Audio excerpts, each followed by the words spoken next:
வணக்கம். விபுதர் ஐஏஎஸ் அகாடமிலேருந்து அடுத்து நம்ம பார்க்கக்கூடிய வீடியோ டிஎன் டெட்டு பேப்பர் 2ல் உள்ள சைல்டு டெவலப்மெண்ட்டில் யூனிட் 4 பார்க்குறோம். யூனிட் 4 ஹெட்டிங் என்ன அப்படின்னா கற்றல். அதாவது யூனிட் 3 யூனிட் 4 இந்த ரெண்டுமே ரொம்ப இம்பார்ட்டன்ட். இதிலேருந்து நிறைய கொஸ்டின்ஸ் வர வாய்ப்பு இருக்குது. ப்ரீவியஸ் இயர் கொஸ்டின்ஸ்லாம் நிறைய கொஸ்டின் இந்த 2 யூனிட்லேருந்தும் இருக்கும். ஸோ முக்கியமான கேள்விகள் நம்ம இதில் பார்த்துட்ருக்கோம்.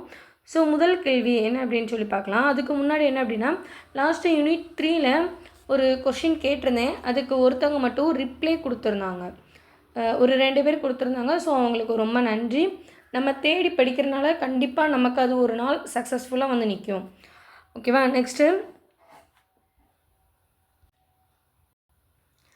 கண்டினியூஸாக யூனிட் 10 வரை நம்ம TN TET paper 2 child development பார்க்கணும் அப்படின்னா நீங்கள் விபுதர் ஐஏஎஸ் அகாடமியோட யூடியூப் சேனலை சப்ஸ்கிரைப் பண்ணி வச்சுக்கோங்க. பெல் ஐக்கானை கிளிக் பண்ணி வச்சுக்கோங்க. எக்ஸாம்ஸ் ரொம்ப பக்கத்தில் வருது. ஸோ கண்டினியூஸாக பாருங்கள். முதல் கேள்வி என்ன அப்படின்னு சொல்லி பார்க்கலாம். அனுபவம், பயிற்சி ஆகியவற்றின் மூலம் எழும் நடத்தை மாற்றமே கற்றல். ஸோ என்ன சொல்ல வராங்க அப்படின்னு சொல்லி பாருங்கள். அனுபவம், பயிற்சி இது மூலமாக எழும் நடத்தை மாற்றம் தான் என்ன அப்படின்னா கற்றல். கற்றல் அப்படிங்கிறதுக்கு ஒரு டெஃபினிஷன் பார்க்குறோம். இந்த டெஃபினிஷனை சொன்னது யார் அப்படின்னு சொல்லி பார்த்தோம் அப்படின்னா ஆன்சர் கேட்ஸ். ஓகேவா? கேட்ஸ் அப்படிங்கிறவர் சொல்லியிருப்பார். அதுபோக ஸ்கின்னர் நம்ம அடிக்கடி சைல்டு டெவலப்மெண்ட்டில் பார்க்கக்கூடிய ஒரு நேமாக இருக்கும். இந்த கார்டன், மர்ஃபி, பேரியல்ஸ் இவங்க 2 பேரும் ஒருத்தங்களை பின்தொடர்ந்து இந்த கருத்தை நாங்களும் சொல்கிறோம் அப்படின்னு சொல்லுவாங்கள்ல, அந்த மாதிரியான ஆத்தர்ஸாக இருப்பாங்க. ஸோ நம்ம ரிப்பீட்டடாக பார்க்கக்கூடிய ஆத்தர்ஸ் மட்டும்தான் நமக்கு கம்பல்சரி கொஸ்டின்ஸில் இருக்க போது. நம்ம ஆத்தர்ஸோட நேமை அங்கங்கே பார்த்து வச்சுக்கிட்டா கூட போதும், என்ன டாப்பிக்கில் என்ன ஆத்தர்ஸ் மட்டும் இருக்காங்க அப்படிங்கிற மாதிரி. இப்போ 3வது யூனிட் பார்த்தோம். அதில் ஒரு 4 ஆத்தர்ஸ் தான் பார்த்துருப்போம். ஸோ 2வது யூனிட் பார்க்கும்போது ஒரு 2-3 ஆத்தர்ஸ் தான் பார்த்துருப்போம். அந்த ஆத்தர்ஸ், அந்த ஹெட்டிங்கு, அந்த ஆத்தர்ஸ் யார், இது மட்டும் நோட் பண்ணி வச்சுக்கிட்டா கூட நம்ம அங்கே போய் நமக்கு ஆப்ஷன் சப்மிட் பண்ண ஈஸியாக இருக்கும். இப்போ கற்றல்ங்கிறதுலாம் நம்ம ஃபஸ்ட்டு டெஃபினிஷன் பார்த்துருக்கோம். அந்த டெஃபினிஷனோட ஆன்சர் வந்து கேட்ஸ் அப்படின்னு சொல்லி பார்த்துருக்கோம். டெஃபினிஷன் என்ன அப்படின்னா அனுபவம், பயிற்சி ஆகியவற்றின் மூலம் எழும் நடத்தை மாற்றம் தான் கற்றல் அப்படின்னு கூறினது யார் அப்படின்னா கேட்ஸ். அடுத்ததான் 2வது கேள்வி பாருங்கள். கற்றலுக்கான 3 பண்புகளில் பொருத்தம் இல்லாதது எது அப்படின்னு சொல்லி கேட்டிருக்காங்க. ஓகேவா? கற்றலுக்கான 3 பண்புகளில் பொருத்தம் இல்லாதது. அப்போது கற்றலுக்கான பண்பு மொத்தம் 3 தான். இதில் பொருத்தம் இல்லாதது என்ன அப்படின்னா மாற்றம். அப்போ பொருத்தமானது எது? பயிற்சி, தூண்டல், வலுவூட்டம். நம்ம வலுவூட்டம்ங்கிறதும் நம்ம கற்றலுக்கு தேவை அப்படிங்கிறத ஞாபகம் வச்சுக்கணும். ஓகேவா? எப்போவுமே நம்ம படிக்கும்போது நம்மளே டிஎன் டெட்டோட ஒரு ஆஸ்பிரண்ட்டாக இருக்கும். நம்ம தனியாக வீட்டிலேருந்து படிக்கிறதுக்கும் நம்ம எல்லோரும் படிச்சுட்ருக்கோம். இப்போது காமனாக இருக்கக்கூடிய ஒரு லைப்ரரியிலேருந்து படிக்கும்போது மற்றவங்க படிக்கிறத பார்த்து நமக்கு ஒரு இன்ஸ்பயர் ஆகும். நம்மளும் படிக்கணும். அவங்கள விட அவங்க படிச்சுட்டு இருக்க மாதிரியும் நம்மளும் படிச்சுட்டே இருக்கணும். நமக்குள்ளே போட்டி இருக்குமே தவிர பொறாமல் வராது அந்த இடத்துல. ஸோ நம்ம படிக்கணுங்கிறத தூண்டல் நடக்கும். நம்ம அதுக்கு ப்ராக்டிஸ் பண்ணிகிட்டே இருப்போம். பயிற்சி. வலுவூட்டம்ங்கிறது நமக்கு கொடுக்கக்கூடிய ஊக்கம் அப்படிங்கிறத கற்றலுக்கான லெசன்ஸில் கொடுத்துருப்பாங்க. ஸோ இதில் பொருத்தமானது என்ன அப்படின்னா இந்த 3மே பயிற்சி, தூண்டல், வலுவூட்டம். மாற்றம் அப்படிங்கிறது நமக்கு வராது. அடுத்ததாக 3வது கேள்வி பாருங்கள். இந்த மாதிரியான ஆத்தர்ஸ் வந்து கேட்க நிறைய வாய்ப்பு இருக்கும். ஸோ இம்பார்ட்டண்டாக இதெல்லாம் பார்த்துக்கோங்க. கற்றல் சூழல்கள் எனும் நூலை எழுதியவர் யார்? நூலை எழுதினர் யார் அப்படின்னா காக்னே. ஓகேவா? நூலை எழுதினவர். கற்றல் சூழல்கள் அப்படின்னாலே காக்னே அப்படின்னு ஞாபகம் வச்சுக்கோங்க. அடுத்ததான் 4வது கேள்வி பாருங்கள். துலங்கல் சார்ங்கிறதும் ஒரு கற்றல் வேலை தான் நமக்கு. துலங்கல் சார் ஆக்க நிலையுறுத்தம் விலங்குகளில் பொருத்தம் இல்லாதது எது? ஸோ ஒவ்வொரு வகைகளாக கொடுத்துருப்பாங்க கற்றலில். அதில் துலங்கல் சாருங்கிறது நம்மளை தூண்டி விடுது. இப்போ நம்ம சின்ன செடி வளருது அப்படின்னு சொல்லுவோம்ல, செடி வந்து அதோட துலங்கல் அசைவுகள், ஒரு காற்று அடித்தோடனே செடியில் உள்ள இலைகள் லைட்டாக துலங்கல் அசையுமா, அந்த அசைவு நடைபெறத துலங்கல் சார்ன்னு சொல்லுவாங்க. ஸோ இந்த துலங்கல் சார் ஆக்க நிலையுறுத்தத்தில் நிறைய விலங்குகளை நம்ம சோதனைக்கு உள்ளாக்கியிருப்பாங்க ஃபாரின் ஆத்தர்ஸ் எல்லாரும். ஸோ அதில் பொருத்தம் இல்லாத விலங்கு எது அப்படின்னு சொல்லி நம்மகிட்ட கேட்குறாங்க. ஸோ பீகன் அப்படிங்கிறது ஒரு விலங்கு. அவங்க நாட்டோட விலங்காக கூட அது இருக்கலாம். அடுத்ததான் எலி, பூனை. நாய் மட்டும் இதில் நமக்கு வராது. ஓகேவா? நாய் எதுக்கு வரும் அப்படின்னா நம்ம சொல்கிறத கவனித்து புரிஞ்சு செயல்படக்கூடிய விஷயங்கள், அந்த ஆக்டிவிட்டீஸில் வரக்கூடிய விஷயங்களில் தான் நாய் அப்படிங்கிறது வரும். அடுத்ததாக கற்றல் சூழலின் கூறுகள் எத்தனை? ஸோ இந்த மாதிரி படிநிலைகள், கூறுகள், வகைகள் இதெல்லாம் எதுக்காக சொல்கிறோம், எதுக்காக இந்த டாபிக்ஸ்லாம் பார்க்குறோம் அப்படின்னா, நமக்கு டிஎன் டெட்டில் ப்ரீவியஸ் இயர் கொஷின்ஸ் பார்த்தீங்கன்னா தெரியும். அதில் நிறைய இம்பார்ட்டன்ட் இந்த மாதிரியான கேள்விகள் தான் இருக்குது. மொத்தம் எத்தனை படிநிலைகள், மொத்தம் ஆக்க நிலை நிறுத்தம் எத்தனை வகைகள், கற்றல் சூழலோட கூறுகள் எத்தனை அப்படிங்கிற மாதிரியான கொஷின்ஸ் தான் நிறையவே இருக்குது. ஸோ அதனால் படிக்கிறோம். கற்றல் சூழலின் கூறுகள் மொத்தம் எத்தனை அப்படின்னா 3. அடுத்ததான் 6வது கேள்வி பாருங்கள்.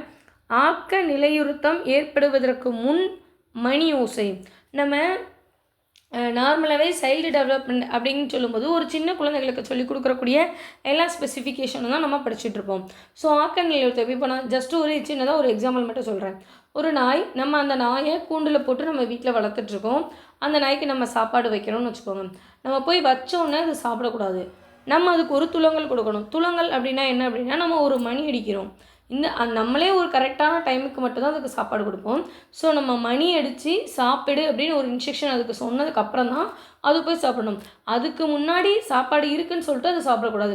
அந்த மாதிரி அந்த நாயை நம்ம ட்ரெயின் பண்ணுவோம்ல, அதுதான் என்ன அப்படின்னா ஆக்க நிலையுறுத்தம்னு சொல்லுவாங்க. ஸோ அந்த ஆக்க நிலையுறுத்தத்துக்கு ஏற்படுவதற்கு முன் மணி ஓசை அப்படிங்கிறது என்னென்னா, ஒரு குறிப்பிட்ட துலங்கல் இல்லை அப்படின்னு சொல்லுங்கிறது தான் நமக்கு இதில் ஆன்சர். ஒரு குறிப்பிட்ட துலங்கல் இல்லாமல் தான் ஆக்க நிலையுறுத்தம் வந்து அந்த முன் மணி ஓசை வந்து நம்ம ட்ரெயின் பண்ணுறோம். ஏன்னா அது வந்து ஒரு நாய்க்கான சோதனை, ஒரு குழந்தைகளுக்கான சோதனையாக நம்ம இதை ட்ரெயின் பண்ண முடியாது. ஓகேவா? ஸோ அதுக்கான டிஃப்ரென்ஸில் தான் சொல்கிறாங்க. துலங்கல் அதுக்கு கிடையாது அப்படின்னு. அடுத்ததாக 7வது கேள்வி பாருங்கள்.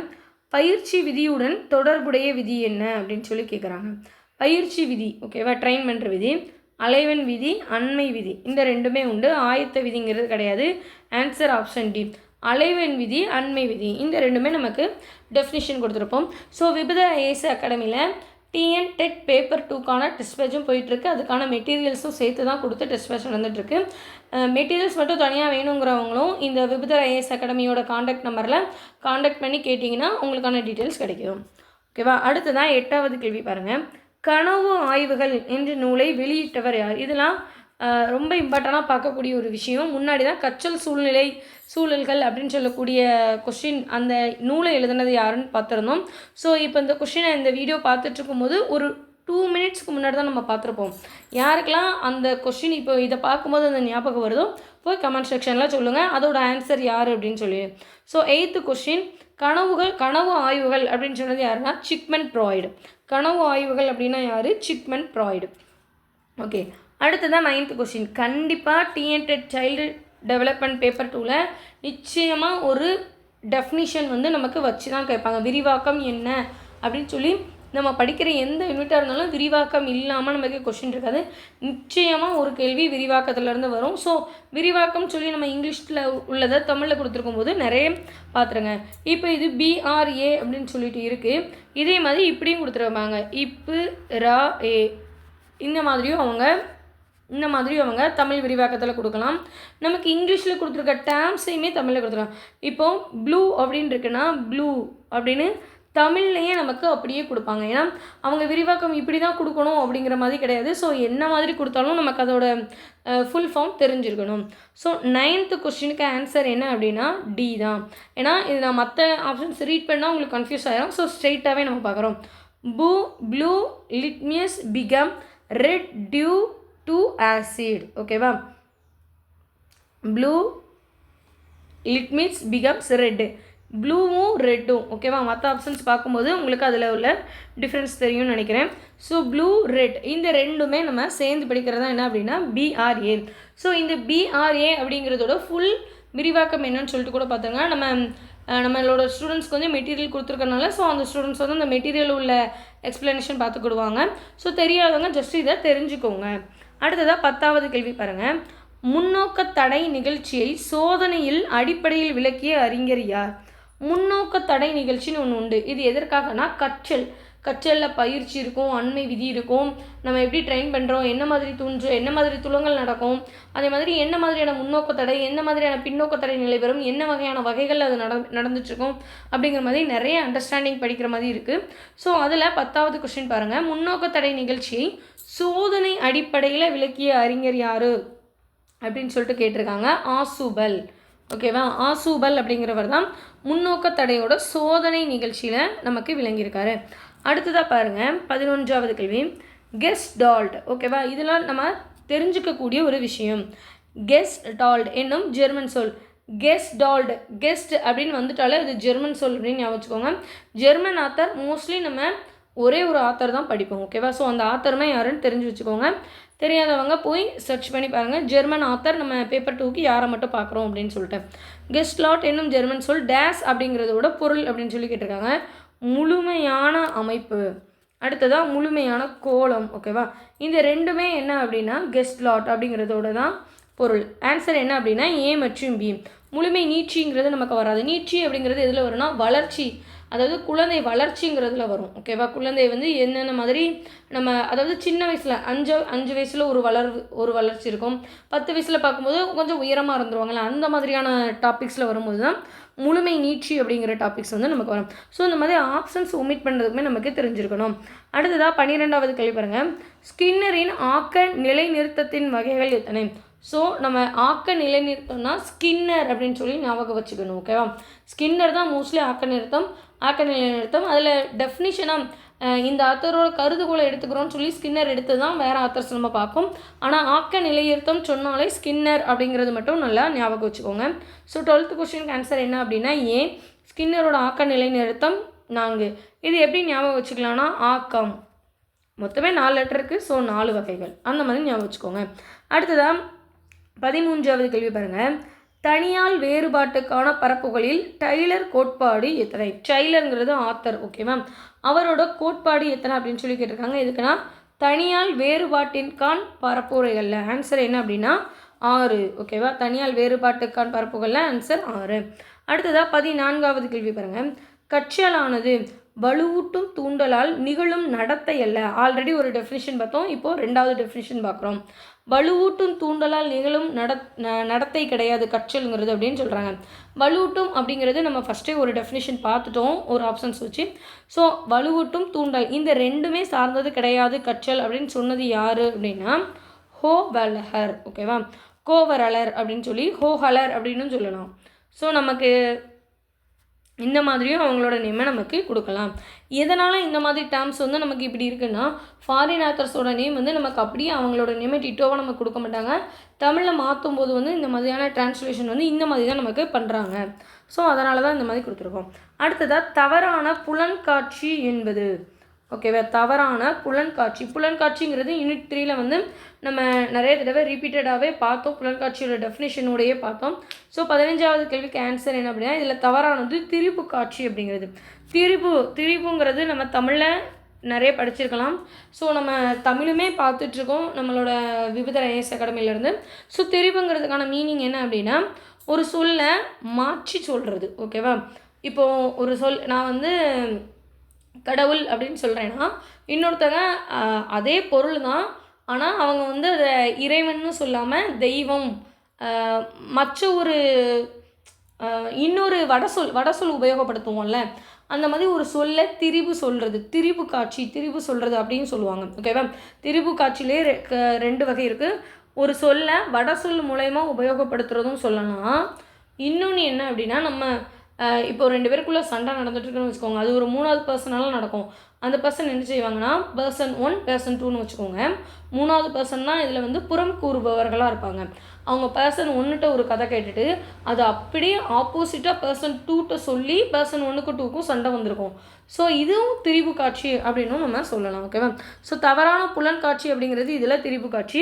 அப்போ சரியானது என்ன அப்படின்னா இல்பொருள் காட்சி, புலன் உணர்வு, சிந்தனை. இல்பொருள் காட்சி அப்படின்னா இல்லத்துக்குள்ளே நடக்கக்கூடிய ஒரு சில விஷயங்களை குறிப்பிடலாம். ஏன்னா குழந்தைகள் வளரும்போது நம்ம அதுவும் பார்க்கக்கூடிய ஒரு விஷயமா இருக்கும். அடுத்ததாக 16வது கேள்வி பாருங்கள். அவாவு நிலை என்ற வார்த்தையை முதலில் பயன்படுத்தினவர். ஸோ அவாவு நிலைங்கிறது ஒரு வார்த்தை, அதை முதல்ல பயன்படுத்துகிறவர் யாருன்னு கேட்டிருக்காங்க, கேட்டல்.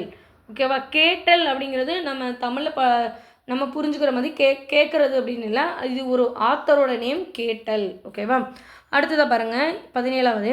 உடற்கூற்றி வல்லுனர் பாவ்லாவ் என் நாட்டை சேர்ந்தவர். உடற்கூற்றி வல்லுனர் யார் அப்படின்னா பாவ்லாவ்ங்கிறவரும் ஒரு ஃபாரின் ஆத்தர் தான்.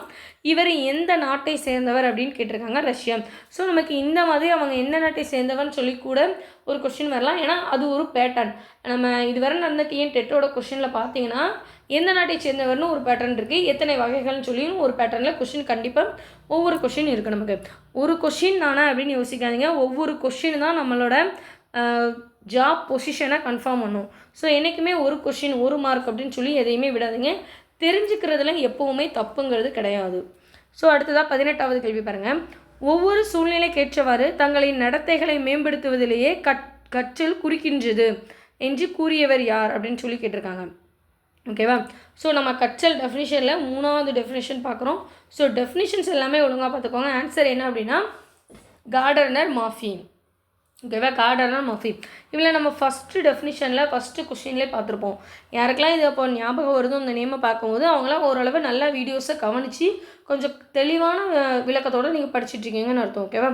ஸோ கார்டனர் மார்ஃபி அப்படிங்கிறது நம்ம முன்னாடி சொன்னோன்னா அந்த ஆன்சரை ஜஸ்ட் அவங்க ஒரு கருதுகோளாக மட்டும் இவங்களை ரெஃபர் பண்ணிக்கிறதுக்காக வச்சுருப்பாங்கல்ல, அந்த மாதிரி ரெஃபர் பண்ண எடுத்த ஒரு ஆத்தர் தான் யார் அப்படின்னா கார்டனர் மார்ஃபி. இவங்களும் கற்றலை பற்றி ஒரு டெஃபினிஷன் நமக்கு கொடுத்துருக்காங்க. அடுத்ததாக 19வது கேள்வி வருங்க. நினைவின் வகைகள். நம்ம படிக்கிறது நம்மளோட நினைவின் வகைகள் எத்தனை இருக்கும்? மேக்ஸிமம் எத்தனை இருக்குன்னு யோசிங்க. 3 தான் இருக்கும், அதுக்கு மேலே இருக்காது. நம்ம படித்தது நம்ம மண்டையில் நார்மலாகவே 2 நாள் தான் இருக்கும். அதுக்கு தான் நிறைய படிக்கும்போது ரிவைஸ் பண்ணுங்கன்னு சொல்லுவாங்க. ஸோ படித்தது 2 நாள் இருக்கும். அப்போ நம்ம நினைவோட வகைகள் எத்தனை இருக்குன்னா 3. இந்த மாதிரி ஞாபகம் வச்சுக்கோங்க. அடுத்ததான் 20வது கேள்வி பாருங்கள். சிறந்த நினைவின் இயல்புகளில் பொருத்தம் இல்லாததை காண்க. ஓகேவா? சிறந்த நினைவு எப்படி இருக்கும்? 3 இருக்குன்னு சொல்லிட்டோம் வகை. அதில் பொருத்தம் இல்லாதது. ஓகேவா? விரைவு கண்டிப்பாக பொருத்தம். நம்ம ரொம்ப ஃபாஸ்ட்டாக இருக்கணும். கால அளவு நிச்சயமாக தேவைப்படும்.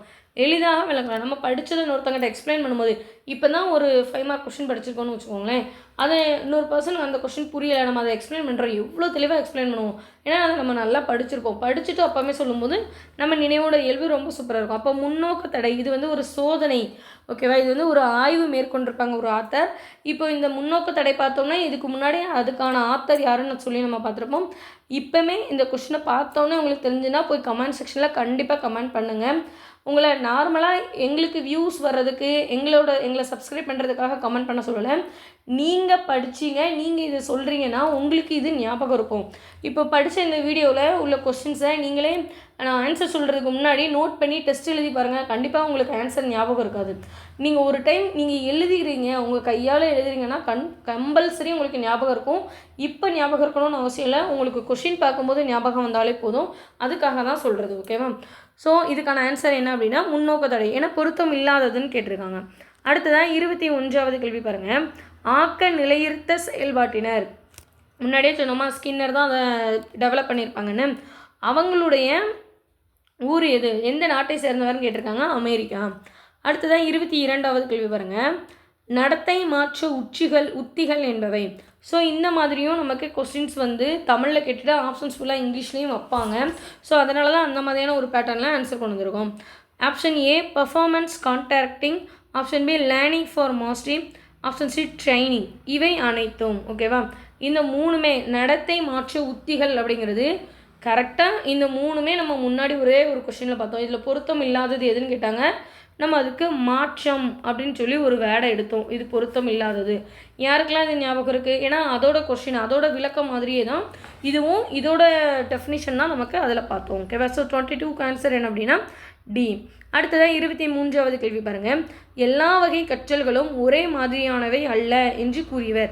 எதனால் இதில் ஃபுல்லாக டெஃபினிஷனாக பார்த்தா ஆத்தர் யாருன்னு கேட்குறோன்னா இந்த பேட்டர்னில் மட்டும் லாஸ்ட்டில் நடந்த டிஎன் டெட்டோட பேப்பர் டு சைல்டு டெவலப்மெண்ட்டில் 4 கேள்விகள் கேட்டிருக்காங்க. ஸோ நம்ம டெஃபினிஷன் யார் சொன்னாங்கங்கிறது பார்க்குறது நமக்கு ரொம்ப முக்கியம். நிறைய பேர் நம்ம டெட்டு படிக்கிறோம், பேப்பர் 2 படிக்கிறோம் அப்படின்னா நம்ம ஜஸ்ட்டு சைக்காலஜி கிடச்சா பார்க்குறத மட்டும் படிச்சுட்டு போவோம்னு நினச்சி படிக்கிறீங்க. ஸோ நம்ம பேட்டர்ன் வைஸ் சிலபஸ் வைஸ் தான் நமக்கு கொஷின் கேட்க போகிறாங்க. அதுவைஸ் படித்தா மட்டும்தான் நமக்கு இருக்கும். ஸோ அது மாதிரி தான் கொஷினும் நம்ம வச்சுருப்போம்.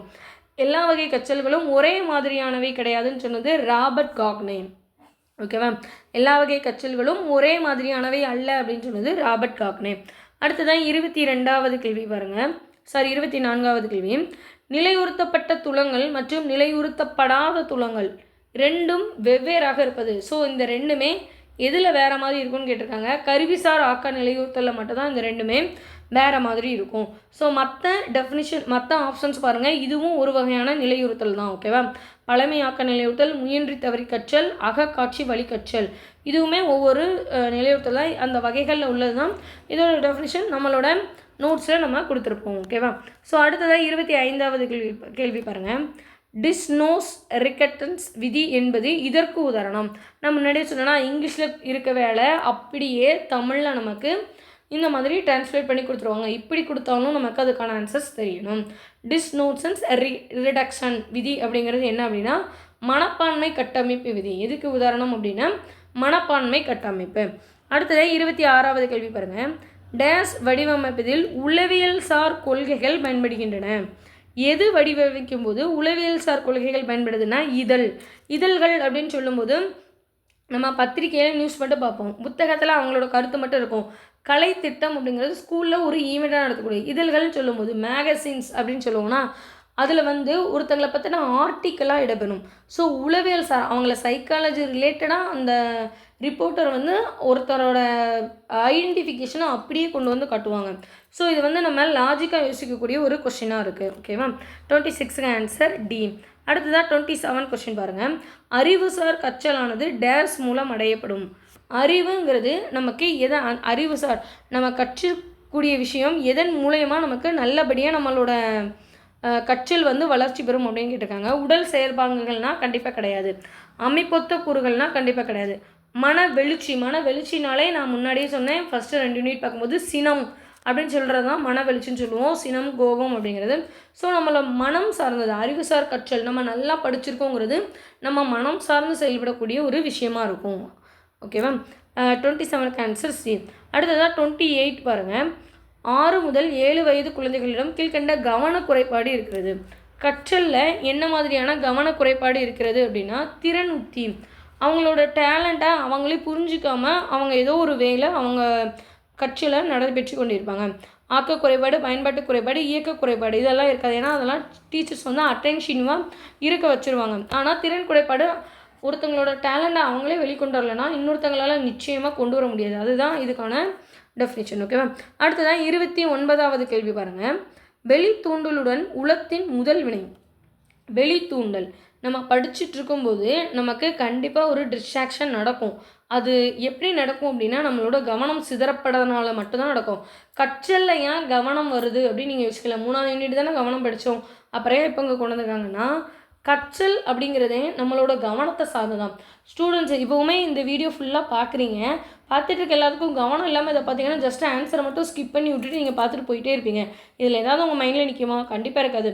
ஸோ கற்றலும் கவனமும் ஒரே மாதிரி ஒரே பேட்டர்னில் ரிலேட்டடாக இருக்கக்கூடிய விஷயம். அதனால தான் இந்த மாதிரியான கொஷின்ஸ்லாம் இருக்குது. ஓகேவா? ஸோ லாஸ்ட் கொஷின் 30வது கேள்வி பாருங்கள். எப்பின் ஹாங்கின் கூற்றுப்படி கற்றலுக்கு பிறகு ஒருவரின் கற்றல் பகுதியானது 8 மணி நேரத்துக்கும் பிறகு மறந்து விடுகிறது.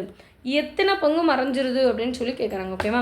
இப்போ நம்ம படிச்சுட்டு இருக்கோம். இப்போ இந்த வீடியோவில் 30 கொஷின் பார்த்துருக்கோம். 30 கொஷினில் ஒரு 8 மணி நேரத்துக்கு அப்புறமா உங்கள்கிட்ட இந்த கேள்வி கேட்டால் எத்தனை பங்கு உங்களுக்கு இதில் மறந்துடும்? நல்லா படித்தவங்ககிட்ட சொல்கிறேன், சும்மா வீடியோ ஸ்கிப் பண்ணுறவங்களுக்கு தெரியாது. நல்லா படித்தவங்க 8 மணி நேரத்துக்கு அப்புறமா இந்த வீடியோவில் உள்ள 30 கேள்வியும் கேட்டால் எத்தனை பங்கு மறந்துடும் அப்படின்னா 3ல் 2 பங்கு நமக்கு மறந்துடுமா. ஓகேவா? ஸோ படிக்கும்போது தெளிவாக படிக்கக்கூடியது நம்மளுடைய கண்ட்ரோல் தான். ஓகேவா? ஸோ 30வது கேள்விக்கு ஆன்சர் என்ன அப்படின்னா 3ல் 2 பங்கு கற்றல் பகுதியானது 8 மணி நேரத்துக்கு பிறகு மறைந்து விடுகிறது. ஓகேவா? ஸோ நம்ம இன்றைக்கி பார்த்தது யூனிட் 4 வரை நம்ம இப்போ பார்த்துருக்கோம். 1, 2, 3 ஆல்ரெடி பார்த்துட்டோம். இன்னும் 6 யூனிட் தான் இருக்குது. ஸோ கண்டினியூஸாக நீங்கள் இந்த வீடியோஸை ரொம்ப எக்ஸ்ப்ளனேஷனோட 30 கேள்வி பார்த்தாலும் தெளிவாக பாருங்கள். எக்ஸாம்ஸில் சைல்டு டெவலப்மெண்ட்டில் கண்டிப்பாக 30 எடுக்கிறது தான் நம்மளோட மெயின் ஃபோக்கஸே. ஸோ அதுக்கு நீங்கள் Vividha IAS academy YouTube channel subscribe பண்ணி வச்சுக்கோங்க, பெல் ஐக்கானே கிளிக் பண்ணி வச்சுக்கோங்க. அடுத்தடுத்த வீடியோ அப்போ தான் உங்களுக்கு உடனே அப்டேட் ஆகும். டிஎன் டெட் பேப்பர் 2 சைல்டு டெவலப்மெண்ட்டோட டெஸ்ட் பேட்ச் போயிட்டுருக்கு. மெட்டீரியல்ஸும் அவைலபிளாக இருக்குது. ஸோ வேணுங்கிறவங்க வாங்கிக்கோங்க. நன்றி, வணக்கம்.